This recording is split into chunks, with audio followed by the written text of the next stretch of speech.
Continuem amb el futbol de pretemporada. El partit del centenari del Llevant se l'emportà la Roma. L'equip de Claudio Ranieri va ser finalment el que alçà el trofeu. Ara que el Llevant els va fer suar de valent. Els italians només van poder batre els Granota en la loteria dels penals.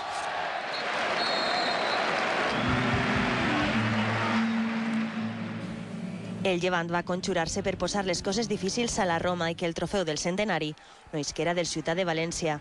A les banquetes imatges per al record. Estuani, l'últim en arribar, rebia consells dels joves del filial. Ranieri, amb un estil seriós, es mostrava concentrat i Luis García, molt més informal, reflectia tranquil·litat. El partido ha sido un buen amistoso. Ningú diria després de veure l'actitud de Totti, el capità de la Roma va donar espectacle, però no precisament pel seu xoc, sinó pel caràcter brut i arrogant. També Adriano acaparà mirades i comentaris, sobretot pel seu excés de pes i per alguna ocasió aïllada.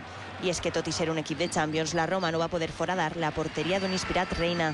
Molt més espessos estigueren la resta dels granotes davant de Julio Sergio. Amb el compte arrere, mai millor dit, del nou marcador i esgotant les últimes ocasions, s'arriba a la fi del temps reglamentari. L'empat a 0 feia que tot es decidirà a la tanda de penals. Los penaltis han sido curiosos, han fallado prácticamente los del primer equipo y los chavales lo han metido. Eso te dice que esto es una lotería. Una loteria en què els italians foren els afortunats.